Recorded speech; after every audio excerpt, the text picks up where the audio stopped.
কারণ এই কারিকুলামে বাচ্চারা একেবারেই অন্ধ বধিরের মতো, প্রতিবন্ধীর মতো। আমরা এই ধরনের কারিকুলাম থেকে বেড়ে আসতে চাই, যেটা দৃশ্যমানের কারিকুলাম, যেখানে আমার বাচ্চারা বিশেষভাবে তাল মিলাতে পারবে। আমরা সেরকম কারিকুলামটাই চাই। আমাদের দেখা যাচ্ছে বাচ্চারা এখন মোবাইলের প্রতি অ্যাডিক্টেড। ওরা মানে কারিকুলাম পড়াশোনার নামে ওরা সার্বক্ষণিক মোবাইলের মধ্যে আসক্তি। আমরা যাদের থেকে বেরো আসতে চাই। আমরা চাই যে এই বছরের মধ্যে যেন আমাদের এই কারিকুলামটা বাতিল করে। এখন দেখা যাচ্ছে ওদের বছরের আর 3 থেকে 4 মাস আছে, সেটা না হয় তারা এটা প্রক্রিয়া থাকুক, কিন্তু আগামী বছর থেকে আমরা এটা বাতিল চাই, টোটালি বাতিল চাই। আমরা কোনো স্থগিত চাই না। আর এই কারিকুলামের সাথে যারা জড়িত ছিল তাদের নাম ইতিমধ্যে আমাদের ভাই বলে ফেলছে বা আমাদের অভিভাবক বলে ফেলছে। আমরা চাই সকলে যারা এটার সাথে জড়িত ছিল সকলকেই যেন জবাবদিহিতার মধ্যে আসে। তারা আমাদের বাচ্চাদের জীবন থেকে, আমাদের জীবন থেকে 2টা বছর নষ্ট করে ফেলছে। আমাদের এই যে বাচ্চারা এখন যে শেখার সময়, এই সময়টা তাদেরকে ধ্বংস করে দিয়েছে তাদেরকে। আমরা তার জন্য আমরা তাদের শাস্তি দাবি করছি। তাদেরকে যেন জবাবদিহিতার মধ্যে নিয়ে আসা হয়। এই কারিকুলাম বাতিলের মাধ্যমে আমরা তাদের পদত্যাগ দাবি করছি। তারা যার যার জায়গা থেকে পদত্যাগ করে তাদেরকে যেন শাস্তির আওতায় আনা হয়।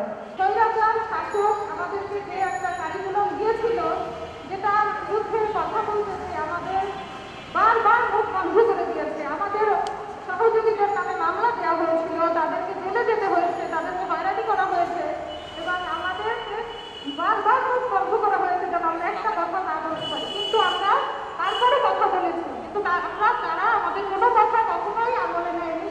এটার মতো কিছুই নেই এবং সে বই পড়ার প্রতি কোনো আগ্রহ বাচ্চাদের ছিল না। কারণ কারিকুলামে বইয়ের পৃষ্ঠায় পৃষ্ঠায় লেখা ছিল ভূগোল থেকে ডিগ্রি আসো, মূল্যায়নের নামে বাচ্চাদের সাথে চলত প্রহসন, যেখানে তাদেরকে মূল্যায়নের আগের রাতেই পরীক্ষার প্রশ্নপত্র পাস হয়ে যেত উত্তর সহ। বাচ্চাগুলো লিখে লিখে লিখে চলে আসতো। তো আমরা এখন এই জঘন্য কারিকুলাম থেকে আমরা বাতিল চাচ্ছি আমাদের নতুন অন্তর্বর্তী সরকারের উপদেষ্টাদের কাছে। এটা অভিভাবক হিসেবে আমাদের প্রথম দাবি, এই কারিকুলাম বাতিল হোক।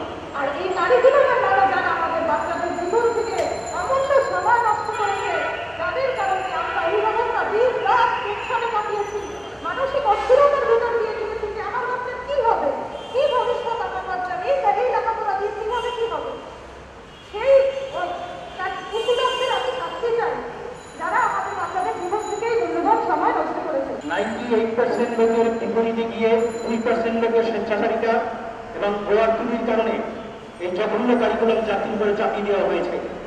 আমরা শুরু থেকেই আমরা 6 মাস সময় দিয়েছিলাম সরকারকে চাপিয়ে দেওয়ার পরে যে এটার পরিণতি কি হয় দেখি, বা তাদের বোধ দেওয়া হয় কিনা যেটা যে একটা মানব বিধ্বংসী কারিকুলাম এই বোধ উপলব্ধি হয় কিনা। কিন্তু যখন হলো না, আমরা গত বছর নভেম্বর থেকে কর্তৃপক্ষকে জানানোর চেষ্টা করলাম যে কারিকুলাম আমরা গ্রহণ করতে পারছি না এবং গ্রহণ করা উচিত নয়, কারণ এই কারিকুলামে কোনো লেখাপড়া নেই। কর্তৃপক্ষের উচিত ছিল, যদি দায়িত্বশীল কর্তৃপক্ষ হতেন, রাতারাতি রাস্তায় নেমে আমাদের কথাগুলো নোট করে এটা সমাধান করা উচিত ছিল। এটা ছিল ভদ্রতা, সভ্যতা। কোন সুস্থ সভ্য দেশে করে একটা শিক্ষা কারিকুলামের মতো সেন্সিটিভ চাকরি দেওয়া যায় না। এরা তাই চাকরি দিয়েছে এবং জানতে চেষ্টা করেনি আমাদের সন্তানদের কি অবস্থা, এটা গ্রহণ করতে পারলে কিনা, লেখাপড়া আছে কিনা। তাতে নয়, তারা উল্টো আমাদেরকে গ্রেপ্তার মামলা দিয়ে কয়েকজন অধিকারী জেলে দিয়েছিলেন এবং নির্যাতন করা হয়েছে। সেই মামলাগুলো আশীর্বাদ করতে করা হয়নি। পৃথিবীর কোন সন্তানের কাছে যে একটা শিক্ষা জাতির পর্যায়ে হয়ে যেতে স্কুলের অংশগ্রহণ ছাড়া, তাদের মতামত ছাড়া, এবং এর পক্ষে যে সমস্ত লোক সাফাই দিয়েছেন প্রতিনিধি, তার মধ্যে মসজিদুজ্জামান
স্কুলে কি শিখেছে?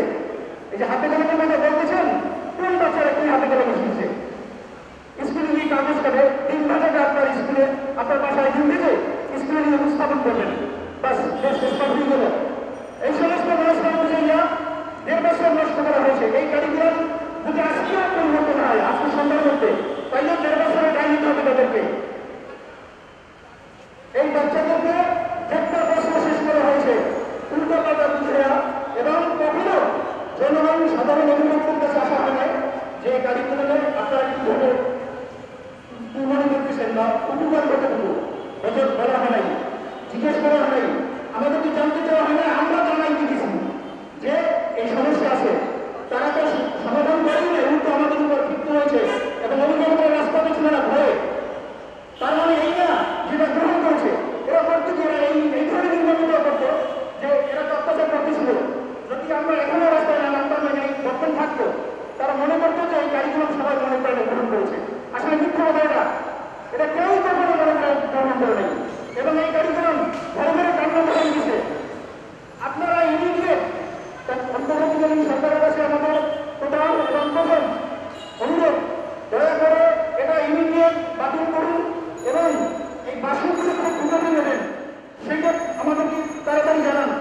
এবং জানুয়ারির 1 তারিখ থেকে নতুন যদি এর সাথে কিছু আপনারা আপডেট করতে চান, সেটা সময়ের বিষয় আমরা বুঝি।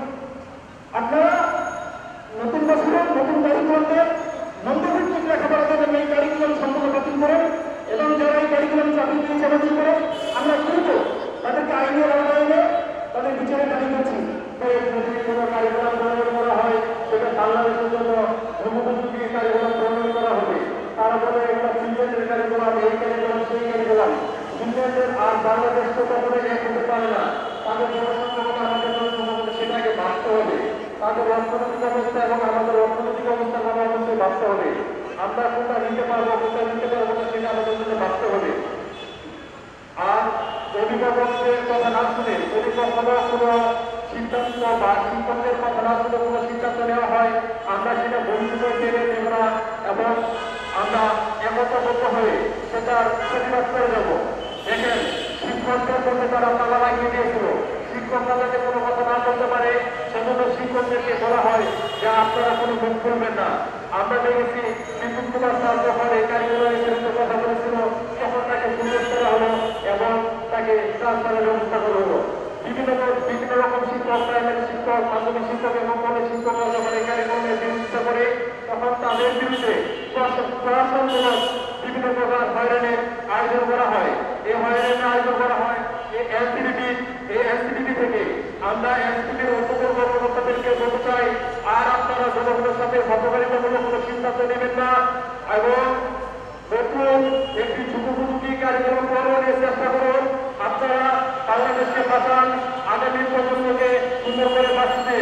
আমাদের যে অন্তর্বর্তীকালীন সরকার গঠিত হয়েছে, সেই অন্তর্বর্তীকালীন সরকারের প্রতি আমাদের অন্যান্য অবস্থান, এই নতুন কারিকুলাম অনতিবিলম্বে বাতিল করতে হবে এবং জনগণ যেটা চায় সে অনুযায়ী আপনাদের সুন্দর একটি কারিকুলাম প্রণয়ন করতে হবে।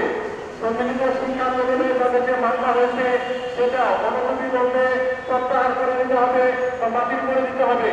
আমরা আর জনগণের পক্ষে কথা বলে